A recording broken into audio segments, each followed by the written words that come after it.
Alright, what's up y'all, it's LakerFan here. As y'all can see by the title of today's video, we got Legend versus Legend on the 2v2 court. We got two different gameplays in this one. I hope y'all enjoy. If you do, feel free to drop a like, sub if you're new, turn on them noties, all that good stuff. Let's try this one to 1,000 likes in the first 24 hours. And you're going to see by the player intro screen that you're seeing right now, they got the two-way slashing playmaker, their point guard position, but their Legend build, mid-range, maestro, power forward, rim takeover. I have no clue what this build is. If y'all have any ideas, feel free to leave the feedback in the comments, but for the moment, we're just going to call this a mystery build. So they got the two-way slashing playmaker at the 1. We have the facilitating finisher at the 1. So we both have play locks. My Legend build is the finisher, which is the finishing and defense pie chart at 6'9". And in the second gameplay, it's going to be lower level competition, but I think y'all are going to be a lot more entertained by that gameplay. This one right here, I'm not going to lie. This dude was pressing me super tight on these inbounds multiple times in a row.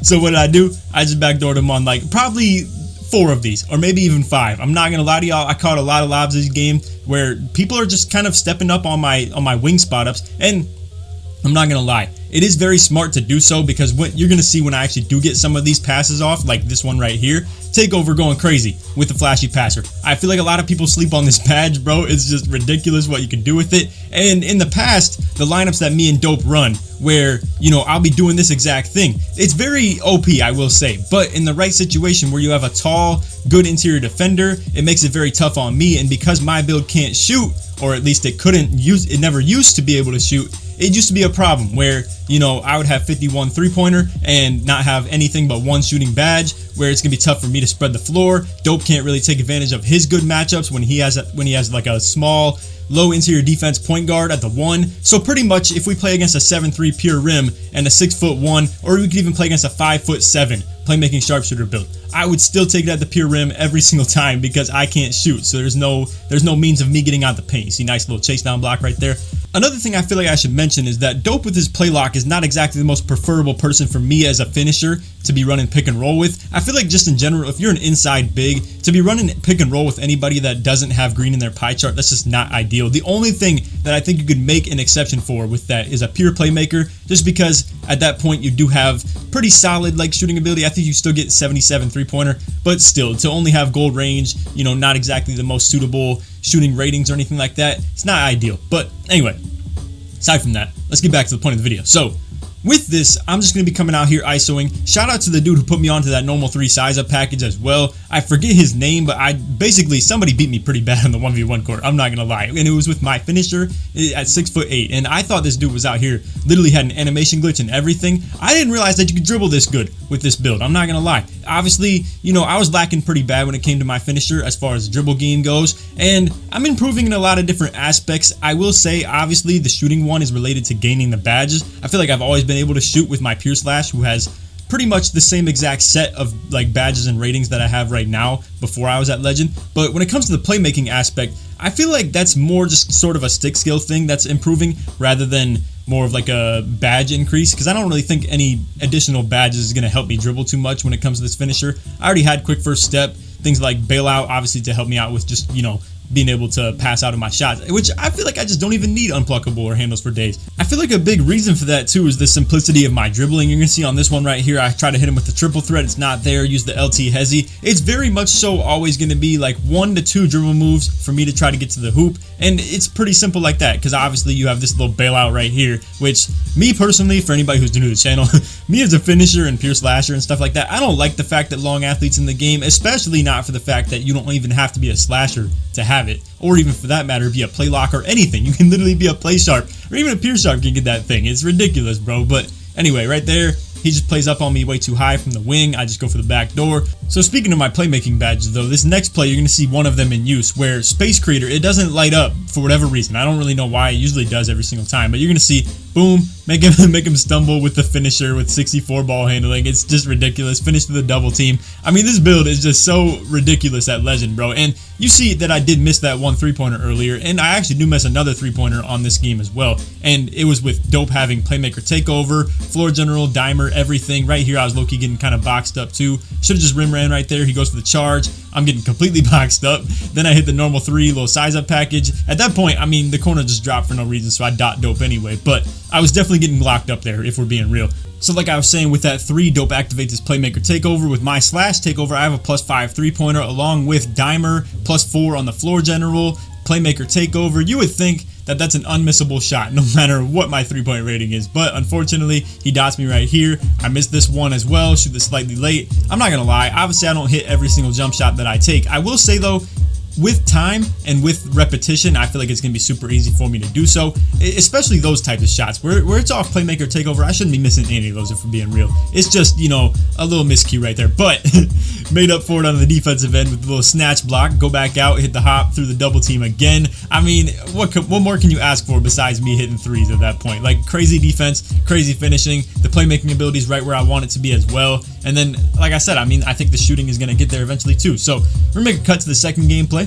So like I was saying earlier in the video, this second gameplay is going to be lower level competition. You can see they got the Superstar 2, Superstar 1. However, their lineup, two-way slashing playmaker, playmaking glass cleaner. To have double play locks, you know, just the great defense that it provides, as well as both having dimer, and just overall how good the build is. I mean, you get contact dunks, can shoot, especially off the dimer, and then to have Hall of Fame defense and just be able to both speed boost, shoot well. I mean, it's just, what more could you ask for? So I will say, like I said, the rep levels are lower, but the build's definitely the most meta thing in the game, aside from running a post and a lock, I would say. But also, can we take a moment and realize that, like, we got all types of memes going on right here. Like, this dude out here stealing Dope's flow on the Soulja Boy stuff, and then on top of that too, you could even use like the Spider-Man meme where they're both like shooting at each other.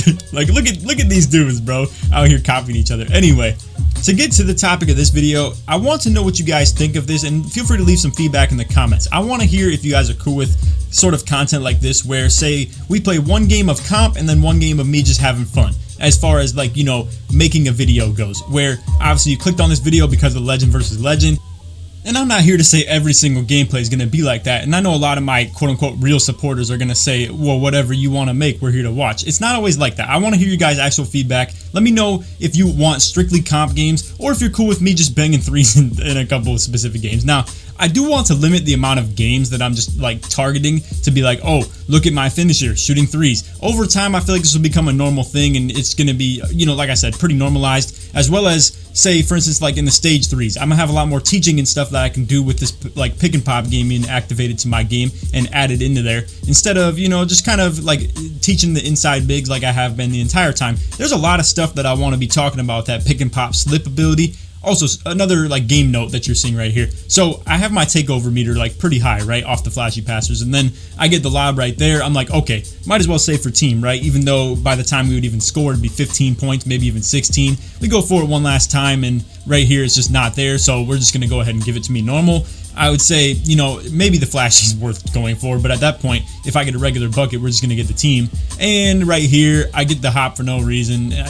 Really, I shouldn't have done that. Now, another note that I want to talk about is how I activated takeover before the shot was registered as a miss. That is major, and some people don't know about that, some people do. I'm sure if you're a slasher, you have a higher chance of knowing about it. So for instance, what I'm talking about, say even you're a sharp and you were saving for team, which I don't know why you ever would, because that's a very hard takeover to accumulate for team takeover. Anyway, my whole point is, if you know you're going to miss pretty much, right? Like I took a really contested shot right there. It was bound to miss.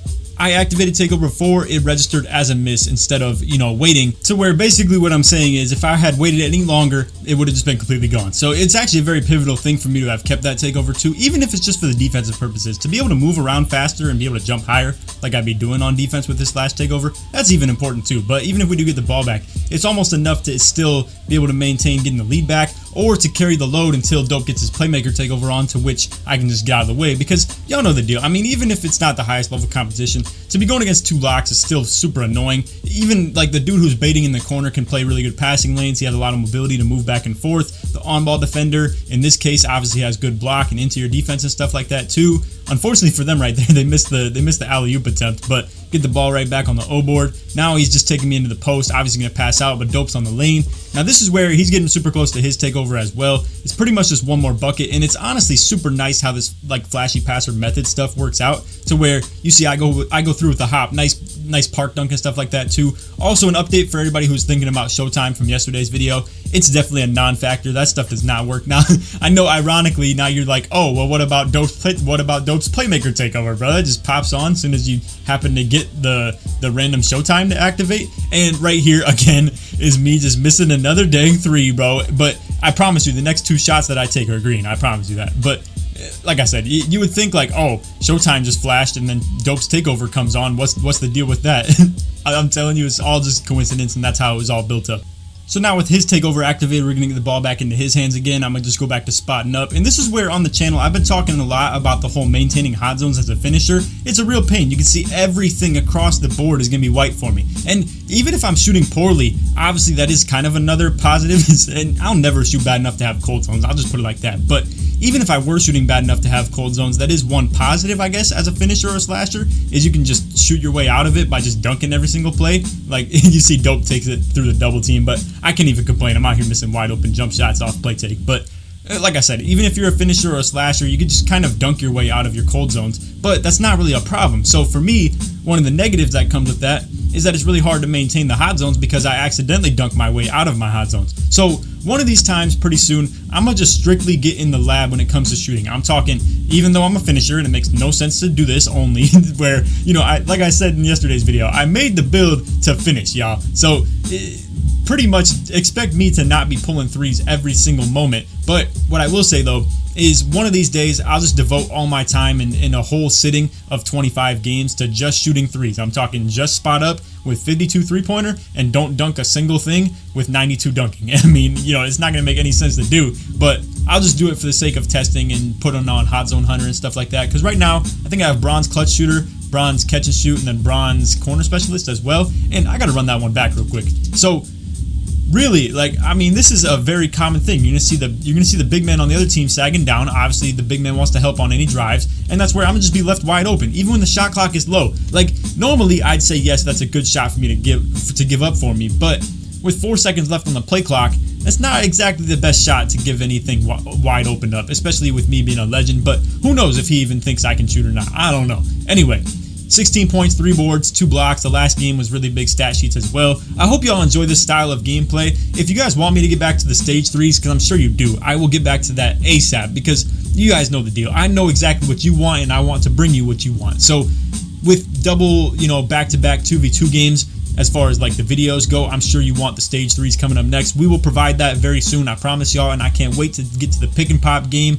showing y'all all types of crazy stuff when it comes to, you know, the paint camping bigs and stuff like that, what they can't do to me anymore. And it never really was a problem because obviously I could just set screens for my guard and stuff like that too. But even when people are camping paint, now I'm gonna be able to score as well, and I'm gonna be able to get out of the way. My guards can drive a little bit more as well. Defense is about to be crazy with this 31 defensive badges, the playmaking badges on top of that too. I just can't wait. So anyway, hope y'all enjoyed the vid. If you made it to the very end of the video, put dope in the comments, show your support that you made it all the way through.